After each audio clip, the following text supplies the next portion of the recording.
नमस्कार दोस्तों, स्वागत है हमारे YouTube channel e learning for ever में। तो दोस्तों, बीपीएससी 132 इंपॉर्टेंट क्वेश्चन आंसर की सीरीज में हमारा ये सेकंड क्वेश्चन होने वाला है, जो कि होगा रजनी कोठारी के ऊपर गांधीवादी धारणा के प्रभाव की चर्चा कीजिए। Discuss the impact of Gandhian philosophy on Rajni Kothari. तो दोस्तों, एक इंटरेस्टिंग बात मैं आपके साथ शेयर करना चाहता हूँ। ये जो महापुरुष हैं भैया आपके सामने, वो हमारे हैं महात्मा गांधी जी। ठीक है, इनसे आप परिचित हैं सभी के सभी। ठीक है, लेकिन आपके मन में होगा ये व्यक्ति कौन है। हम तो यहाँ पर रजनी कोठारी के ऊपर गांधीवादी धारणा के बारे में बात करने जा रहे हैं। जी हाँ गाइस, अगर आपने अभी तक बुक्स का सहारा लेकर, स्टडी मटेरियल का सहारा लेकर अभी तक इस सारी चीज़ों को पढ़ा होगा, तो आपके मन में कहीं ना कहीं संदेह होगा कि ये प्रश्न कौन है, ये व्यक्ति कौन है। तो मैं आपको बता दूं, ये जो आपके चैप्टर में है रजनी कोठारी, वो एक महिला ना होकर एक पुरुष है। इसलिए आप लोग जब भी आप आंसर राइटिंग करोगे, तो एक चीज़ को विशेष रूप से देखना कि आप जब आंसर राइटिंग करोगे तो कहीं फीमेल समझकर इसकी आंसर राइटिंग ना करना। ये एक मेल है, ये पुरुष है, इसलिए इस बात को आप लोग अपने मन में बिठा दीजिए। आप चाहें तो नेट में सर्च मार सकते हैं रजनी कोठारी के ऊपर गांधीवादी धारणा का प्रभाव विद इमेज। तो इससे क्या होगा, आपकी एक क्लियरिटी हो जाएगी। ठीक है, इसलिए यही मेरा एक आपसे रिक्वेस्ट है कि आप लोग पहले जब भी आप किसी स्कॉलर को पढ़ो तो उसके बारे में थोड़ा रिसर्च आप लोग नेट से भी कर लिया कीजिए। ठीक है, वीडियो को स्टार्ट करने से पहले अगर आपने अभी तक ये वाली वीडियो नहीं देखी तो प्लीज़ पहले इसको देख ले, फिर इस वीडियो को देखना, तभी जाके आपका बेहतरीन प्रदर्शन आप इस आंसर राइटिंग में कर सकते हो। इसमें मैंने गांधीवादी अवधारणा का पूरा विस्तार से बताया है।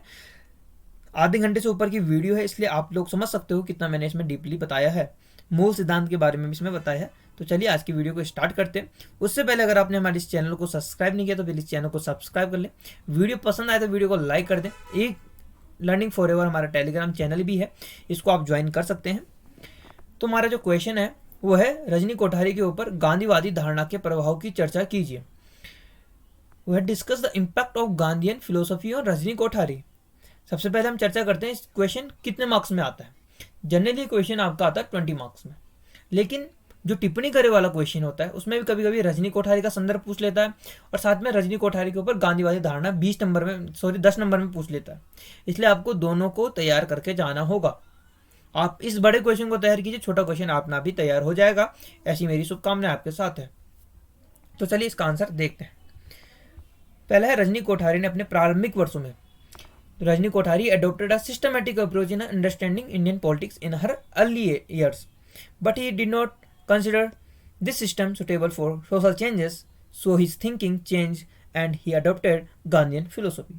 Means जो रजनी कोठारी है, इन्होंने अपने शुरुआती वर्षों में क्या करा, भारतीय राजनीति को समझने में व्यवस्थावादी उपागम की जो रूपरेखा है उसको अपनाया। व्यवस्थावादी उपागम मीन्स सिस्टमेटिक अप्रोच। इन्होंने शुरुआत में क्या किया, जो भारतीय पॉलिटिक्स है, इंडियन पॉलिटिक्स है, उसको समझने के लिए क्या किया, जो सिस्टमेटिक अप्रोच है उसको अपनाया। लेकिन इन्होंने क्या देखा उसमें, जो इस व्यवस्था में उन्होंने सामाजिक परिवर्तन को ठीक नहीं माना। अगर कोई भी हमको सोशल चेंजेस करने हैं तो उसमें इन्होंने इस व्यवस्था यानी कि सिस्टमेटिक अप्रोच को ठीक करार नहीं दिया, ठीक नहीं माना। इसलिए उन्होंने अपनी सोच में परिवर्तन करते हुए हिज थिंकिंग चेंज्ड, उन्होंने सोचते थे अपनी थिंकिंग में परिवर्तन किया और गांधीवादी दर्शन को अपनाया। इन्होंने क्या किया, अडोप्ट किया गांधीवादी फिलोसफी को। ठीक है, इतना आपको क्लियर हो चुका होगा। और गांधीवादी दर्शन आपको मैंने इससे पहली वाली वीडियो में बता दिया है, उसका लिंक डिस्क्रिप्शन में, आप एक बार जरूर उसको देख लीजिए। चाहे आप स्पीड बढ़ा के देखिए या फिर उसी नॉर्मल स्पीड में देखिए, लेकिन उसको जरूर देखना आपके लिए मस्ट रहेगा। ठीक है, आगे अपने कुछ साथियों के साथ उन्होंने अपने लोकायन की स्थापना की। Along with some of his colleges, he founded लोकायन। लोकायन क्या था, अ सिविल सोसाइटी ऑर्गेनाइजेशन, यानी कि जो एक नागरिक समाज संगठन था।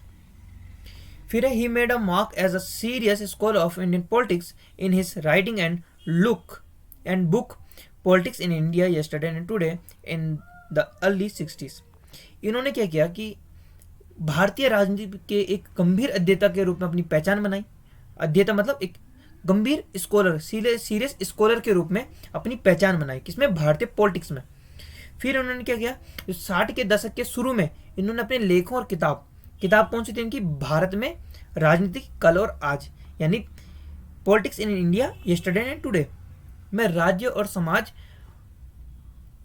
और राजनीति के अध्ययन के पहले से स्थापित मानदंडों का खंडन किया। यानी कि जो भारत की जो पॉलिटिक्स थी उसमें जो पहले से विद्यमान क्या थे, जो स्थापित मानदंड थे, ठीक है, उनको इन्होंने क्या खत्म किया, खंडन किया इन्होंने इसका। फिर उन्होंने क्या किया कि जो rejected the traditional introduce the theory of modernisation through politicisation of society. ठीक है, इन्होंने क्या किया, जो परंपरागत समाज था, जो यानी कि जो ट्रेडिशनल जो सोसाइटी थी उसके राजनीतिकरण के जरिए अब उन्होंने आधुनिकरण को का सिद्धांत पेश किया। यानी जो ट्रेडिशनल हमारा सोसाइटी था उसके सहारा लेकर इन्होंने क्या किया, पॉलिटिक्स के जरिए इन्होंने आधुनिकरण का सिद्धांत पेश किया।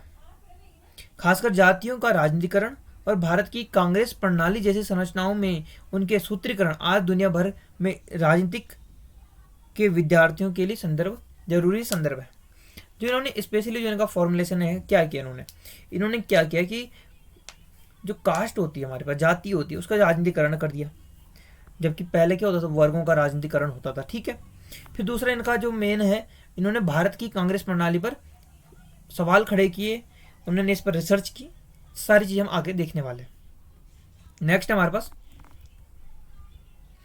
उन्होंने भारतीय समाज की विशिष्टताओं से अनुकूलित एक व्यवस्था के रूप में देखा। वहीं 60 के दशक के अंतिम वर्षों में कांग्रेस की स्थिति के कमजोर होने का तर्क पेश किया। He argued for the weakening of the Congress position in the late 60s। ठीक है, अंतिम वर्षों में इन्होंने क्या घोषणा कर दी, वो भी तर्क के साथ, कि कांग्रेस की स्थिति कमजोर होने वाली है अंतिम वर्षों में 60 के दशक की।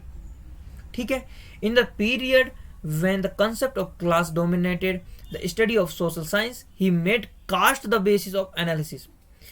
जब सारा जगत, सारी दुनिया, सारा भारत समाज विज्ञान के अध्ययनों में वर्ग की अवधारणा का वर्चस्व रखता था, उस टाइम पे भी इन्होंने जाति की अवधारणा का जो अपना विश्लेषण का आधार बनाया। जाति की अवधारणा को क्या बनाया, अपनी विश्लेषण का आधार बनाया। उससे पहले ये भारत में विद्यमान नहीं था। अब देखते हैं कि जो जाति की अवधारणा था, जाति का जो विश्लेषण को जो अपना आधार बनाया, वो किस हद तक सही होता है। तो चलिए देखते हैं। 70 के दशक के शुरू में उनके समकालीन दूसरे विद्वानों ने उनकी स्थापनाओं को शक की नजर से देखा। Other scholars of his contemporaries in the early 70s viewed the establishment with skepticism, but the political theory of later India bears witness to the relevance of the assessment of how various parties in the country made caste the main issue of their politics। कहने का तात्पर्य यह है कि जब 70 का शुरुआत, जब 70s की स्टार्टिंग हुई थी, तब जो इनके साथ के समकालीन जो दूसरे विद्वान थे, स्कॉलर्स थे, जो उनके साथ के थे, समकालीन मतलब उसी काल के जिस काल में रजनी कोठारी थे, ठीक है, नॉर्मल, जो उसके काल में जो स्कॉलर्स थे, उन्होंने क्या किया, जो इनकी स्थापनाएं थी, इनकी स्थापनाएं क्या थी भाई, इन्होंने एक तो कांग्रेस की जो रिसर्च की थी उसमें एक तर्क प्रस्तुत किया कि इनकी स्थिति कमजोर होने वाली है अंतिम वर्षों में 60 के दशक के। दूसरा था इनका, जो जब पूरा समाज विज्ञान अपने अध्ययन में वर्ग की अवधारणा को तवज्जो देना था, वर्चस्व था उसका, उस टाइम पे इन्होंने जाति की अवधारणा का विकास किया था। ये फिर उनका अपना आधार बनाया था। तो वो इसको, जो इसके समान के स्कॉलर्स, समकालीन स्कॉलर्स थे, वो इसको शक की नज़र से देखते थे। लेकिन बाद में क्या हुआ, जो भारत का राजनीतिक इतिहास है, उनके आंकलन की प्रासंगिकता का गवाह बना। यानी जो सबूत कौन बनाए इसका, जो अगर विटनेस में बोलूँ कि कौन बनाए विटनेस, रजनी कोठारी जी के खुद इतिहास बना। किसका, पॉलिटिकल इतिहास किसका, इंडिया का बना। जब उन्होंने देखा जो हमारे प्रेजेंट में जो विभिन्न दल हैं, वो किस प्रकार जाति को राजनीति का मुख्य प्रश्न बना दिया इन्होंने। जो हमारे प्रेजेंट में जो दल हैं, उन्होंने किस प्रकार से राजनीति को मुख्य विषय बना गया है, जाति को अपना मुख्य विषय बना दिया है। हर बात पे वो जाति को बीच में लाते हैं, चाहे वो इलेक्शन में हो, चाहे वोट बैंक की राजनीति, सब कुछ ये जाति के अंतर्गत कार्य करते हैं। जबकि 60 के दशक में ही रजनी कोठारी ने एक दूरगामी सोच तय कर दी थी, जो कि आज के समाज में विद्यमान है। इतना आपको समझ में आ चुका होगा कि रजनी कोठारी जी कितने दूरगामी सोच के थे, और कहीं ना कहीं इसमें इनमें क्या गांधीवादी अवधारणा की जो तर्क हैं वो भी प्रस्तुत करेंगे। फिर है apart from the question of caste, the rise of Hindutva, religious politics, communalism, globalisation, poverty despite industrialisation. तो क्या है कि जाति के प्रश्न के अलावा हिंदुत्व की धार्मिक राजनीति का उभार, सांप्रदायिकता, भूमंडलीकरण, औद्योगिकरण के बावजूद गरीबी, राजनीति में उभरते शून्य और उसे भरने वाली ताकतें, सामाजिक बदलाव आदि मुद्दों पर उन्होंने जिस स्पष्टता से अपनी राय रखी वह आने वाले दौर में भारतीय राजनीति के अध्येताओं के लिए संदर्भ बने रहेंगे। कहने का तात्पर्य यह है कि जिन्होंने जाति व्यवस्था के बारे में बताया, जाति के ऊपर प्रश्न खड़े किए और इन्होंने किस प्रकार से बताया कि हिंदुत्व की जो धार्मिक राजनीति का जो उभार आगे प्रस्तुत होने वाला है, सांप्रदायिकता बढ़ने वाली है, भूमंडलीकरण का दौर आने वाला है, औद्योगिकरण बढ़ने वाला है, और इसके बावजूद जो गरीबी, राजनीति में उभरते शून्य और उसे भरने वाली ताकतें में जो गरीबी मुद्दा बन के उभरेगा आने वाले समाज में, और जो सामाजिक बदलाव में इन्होंने अपने मुद्दे उठाए थे, वो आने वाले जो स्कॉलर्स हैं आगे के, उनके लिए क्या बनेगा, एक संदर्भ का विषय बनेगा। ठीक है, रेफरेंस पॉइंट बनेगा किसके लिए, जो आने वाले अध्येता हैं या इनके स्कॉलर्स हैं। इसमें कहीं ना कहीं किसकी झलक मिलती है आपको, गांधीवादी अवधारणा की। जैसे गांधीवादी अवधारणा में आपको देखने को मिला था ट्रस्टीशिप। उसमें क्या था कि जो अमीर वर्ग हैं वो गरीब वर्ग को उनके हितों को बढ़ाने के लिए, गरीब वर्गों के हितों के लिए, गरीब वर्गों के हितों के लिए क्या करें, अपनी जो पूंजी है उसका कुछ निवेश उनके लिए करें, उनको प्रोत्साहन देने के लिए करें, उनकी जो आर्थिक स्थिति है, उनकी जो सामाजिक स्थिति है उसको बढ़ावा देने के लिए करें। तो उसी प्रकार से इनके जो परिप्रेक्ष्य में अगर हम देखें तो कहीं ना कहीं रजनी कोठारी के ऊपर क्या मिलती है, झलक मिलती है हमें, किसकी, गांधीवादी अवधारणा की। नेक्स्ट है, कोठारी की राय में तकनीक में के प्रभाव के कारण राज्य गैर मानवीय बन गया है, यह लोगों के विरुद्ध कार्य कर रहा है, इसलिए राज्य के लिए मानवीय चेहरे की जरूरत है। In the opinion of Kothari, because of the influence of technology the state has become non human and it is working against the people, has the need of for a human face for the state. बहुत इन्होंने प्रभावशाली बात कही यहाँ पर कि कोठारी जी ने जो कहा, अपनी राय दी, इन्होंने कहा कि जो टेक्नोलॉजी आ रही है भारत में, उससे क्या हो रहा है, जो राज्य है वो गैर मानवीय कृत्य कर रहा है, ये गैर मानवीय बन गया। मतलब हर चीज़ को वो मशीनीकरण कर रहा है, टेक्नोलॉजी आने के बाद वो मानवों पर ज़्यादा ध्यान नहीं दे रहा है और यह लोगों के विरुद्ध कार्य कर रहा है। ये बात तो इन्होंने बिल्कुल सही कही। जब टेक्नोलॉजी आती है तो कहीं ना कहीं जो राज्य है उसको बढ़ावा देता है और उसमें क्या होता है, मानवीय जो गरिमाएँ हैं, मानवीय जो कार्य हैं उनकी अवहेलना होती है, उनके विरुद्ध कार्य राज्य करने लग जाता है। इसलिए राज्य के लिए मानवीय चेहरे की जरूरत है। हम पूरी तरह से तकनीक पर निर्भर नहीं रह सकते हैं और राज्य के लिए मानवीय चेहरे की जरूरत है। ये कोठारी जी की राय थी। इसमें आपको क्या दिख रहा होगा, जब अंग्रेज भारत में आए थे तो गांधी जी क्या सोचती, क्योंकि अंग्रेज भी तो मशीनीकरण कर रहे थे भारत में।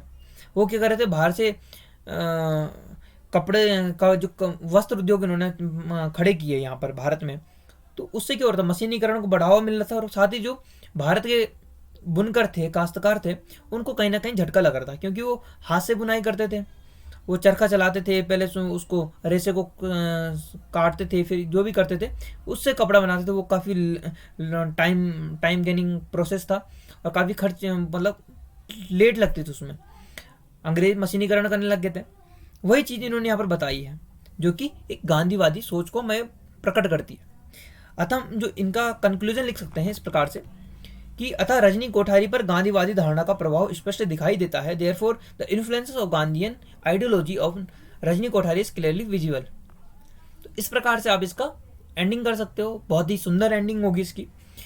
और आपने जितना भी अगर देखा होगा अभी तक तो कहीं ना कहीं हाँ, निश्चित रूप से रजनी कोठारी पर गांधीवादी धारणा का प्रभाव तो देखने को मिलता है, चाहे वो इनका अहिंसा हो, चाहे सत्याग्रह हो, चाहे इनका जो मशीनीकरण में का विरोध हो, कांग्रेस की जो रणनीति अगर आपको देखने को मिली जिसपे इन्होंने तर्क सहित इनका अंत का प्रस्तुत किया, काफ़ी इन्होंने विचारों का खंडन किया और परंपरागत जो हमारे सिद्धांत थे उनकी मदद से इनका राजनीतिकरण करते हुए इन्होंने आधुनिकरण का राजनीति इतिहास पेश कर दिया, जो कि वर्तमान के संदर्भ में क्या हो रहा है, सही साबित हो रहा है।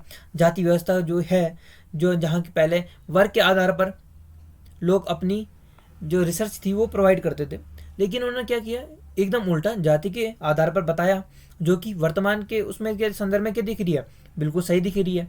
आज भी लोग जाति के आधार पर ही हर चीज़ को करते हैं, चाहे वो वोट बैंक की राजनीति हो, चाहे वो इलेक्शन में हो, हर प्रकार में राज्य जाति को बीच में लाता है। कहीं ना कहीं आरक्षण भी उसमें बढ़ावा देना और राज्य का एक कारण बन रहा है कि वो राजनीति में जाति को ला रहा है। आपको वीडियो कैसी लगी प्लीज़ कमेंट बॉक्स में ज़रूर बताना, और जो हमारा e learning forever YouTube channel है उसको ज़रूर आप क्या करना, सब्सक्राइब करना, ताकि आपको जो आगे आने वाली जो वीडियोस हैं उनकी नोटिफिकेशन भी आपको मिल जाए, प्लस आप अपडेट रहें।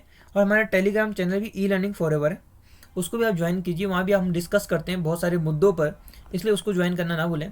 आगे के लिए मैं बता दूं, आगे आपकी मौलिक अधिकार यानी फंडामेंटल राइट्स, मौलिक कर्तव्य fundamental duties and most important topic है जो आपका नीति निर्देशक तत्व, तो उस पर कल वीडियो आ जाएंगी, इसलिए आप चैनल को जरूर सब्सक्राइब कर लें। और आप सभी को स्वतंत्रता दिवस की हार्दिक शुभकामनाएं। ठीक है, धन्यवाद। जय हिंद, जय भारत।